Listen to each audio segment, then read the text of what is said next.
Hey everybody, coming to you from the third floor of Rockaway School in the Science Lab. I hope you're excited to do experiments this year. I know I am. But first of all, we have to learn how to be safe. So we have some rules that we have to follow when we're in the safety lab. I gave you a copy of those. Those should be in your binder under the Science tab, so you can refer to those while you're watching this video. All right, so first of all, don't worry about being a snitch. If somebody gets hurt, or if somebody is not doing the experiment in the correct way, then you need to come and tell me. I don't want anybody getting hurt in the science lab. All right, rule number 2, never perform activities that are unauthorized. So always ask me first. So doing an experiment, you think, what would happen if I did this instead? Ask me first. All right, number 3, get your knowledge on. Make sure that you study through the lab so you know all of the materials you need, all of the safety gear you're going to need, and in what order the experiment should be done before you come up to the lab. That's very important. It's just like when you do a recipe, you want to cut up all of the vegetables or all of the things that go inside of the recipe before you actually start doing it. It'll save you time, and it'll also make it so that you understand the recipe before you get started. Same thing with the science lab.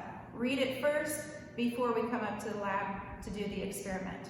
All right, better safe than sorry.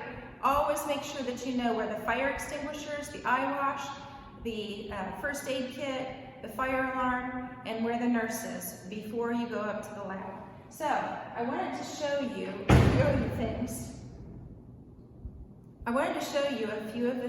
That you should know about the science lab.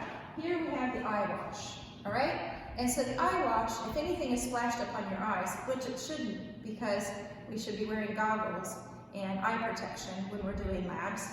But if something does get into your eye, this is the eye wash where you can go to clean that out of your eye. You just turn this on, and we pull this, and then the water comes out and flushes out your eyes. Another thing I wanted to show you, there is a fire extinguisher over here beside the closet. I'm going to go ahead and turn the camera so that you can see where the fire extinguisher is. So it is right beside the closet. And I'm going to take the camera off Greg for a minute here. There is the fire extinguisher. So it's important that we know where that is before doing the experiments. The fire alarm is out in the hallway. So if we would ever need that, hopefully we don't, all right? And so those are some of the safety things that we have available to us. Another thing we need to remember is always wear your goggles. I've got mine right here. Greg has his on. And so when you're wearing glasses, it's best to wear the goggles. But there are also safety glasses that you can wear. And they have side protectors too that you can put on. Okay, so I'm all goggled up. And we also have aprons for students if we need those. We have these. We have a whole set of those for a class set. And then also to put on gloves. And the gloves would be put on if there was anything that was going to be an irritant on the skin, anything that would maybe cause your skin to break out, or some chemicals and things. If it's splashed on your hands, it will cause a rash. So we put on some safety gloves in order to perform the experiment.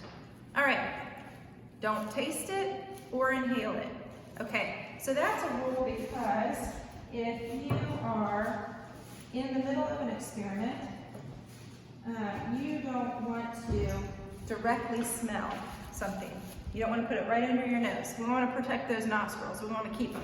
All right? So you're going to keep your nose back, and then remember that video, it says waft. So that's when you go like this with your hand. So you're holding this away from your face and wafting. You can smell it that way, but you never put it directly under your nose. Okay? So that's important too. And obviously you're not going to taste the science experiment. All right. It could be poisonous. All right. waste has its place.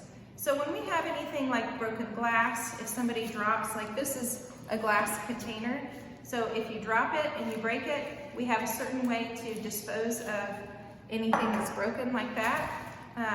And then solid waste, solid materials do not go down the sink. Even something like sand. Sand will clog up the sink. So I will have a certain container or receptacle to put in the solid materials that we need to throw out. All right? So, clean up, clean up. Your parents are probably watching this with you. We have to clean the lab when we are finished. I know, maybe cleaning your room is difficult for you at home, but we are gonna clean up the lab when we are done with our experiments. All right, so let's take a look at Greg for a minute. Okay, Greg's coming in the lab. He's got his science, he's got his safety goggles on, but he has food. No food in my lab. No food, no gum, no drinks. We are just doing the experiments here. If you spill your drink and it's on the floor, someone could trip and fall.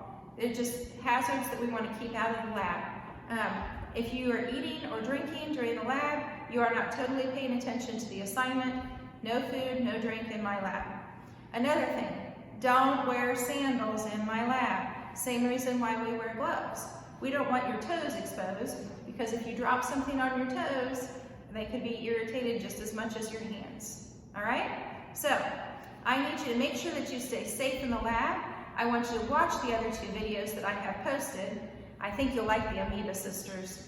And I need you to do the web quest. That's your assignment for this week. We're learning to stay safe in the lab. All right, so I want you to keep watching, keep thinking, always stay curious, and I'll see you next time.